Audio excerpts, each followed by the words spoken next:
A current issue I'm viewing in the Western world is the overprescription of opioids to adolescents, whether it's for ADHD, depression, or other medical ailments. It seems that the only solution is medication, and this is being promoted by Big Pharma. But in this current society and this current woke agenda, if you criticize the current medical practices, you're instantly cancelled. But I think there's a big issue in the Western world. It doesn't take much to see the problem, whether it's in your daily life or you're looking at online statistics regarding drug addiction and drug abuse, or simply you can look at YouTube videos and find video after video after video of adolescents and young adults talking about their problems with drug addiction. One person I like to watch on YouTube is called Dr. Robert Sivis, and he focuses mainly on ketogenics as well as carb addiction. But what he highlights is the interconnection between carb addiction as well as some form of drug addiction. And he himself refers to carb addiction as a form of drug addiction. And the thing that he correlates between them is emotion management. But in current society, emotion management is not a thing. It's simply hook them onto X medication and get them out and get the next patient in. So we have a big problem. The younger generation is being hooked on legalized opioids from an earlier age, and if they're unable to get those legalized opioids, they turn to the streets instead.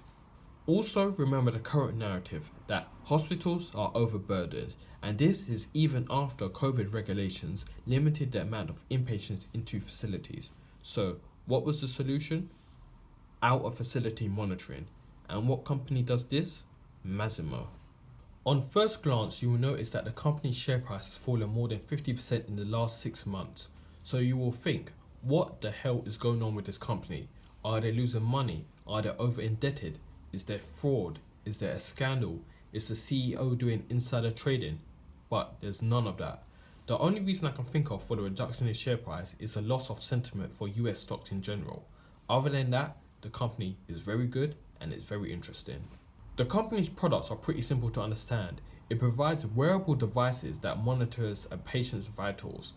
At first, this was being primarily done in hospitals, but thanks to COVID, it allowed the company to expand to out-of-hospital monitoring as well. The initial thing that I found interesting about this company was that it provided these medical devices at no upfront cost for 3 to 6 years. The only requirement was that the hospitals then had to purchase all the accessories from the company itself. But in this current inflationary environment, who doesn't want free things? So, for a company that has to deal with hospitals as well as government regulators to make sure the hospitals are not overcharged, this company in its last fiscal year earned $1.2 billion in revenue, and its revenue's compounded annual growth rate for the past 5 years has been 12%, the past 10 years has been 11%, and the past 15 years has been 12%. Its operating margins are consistently around 20%, and its return on invested capital is consistently around 15%. But also think about this. Big American companies, they're known for their debt.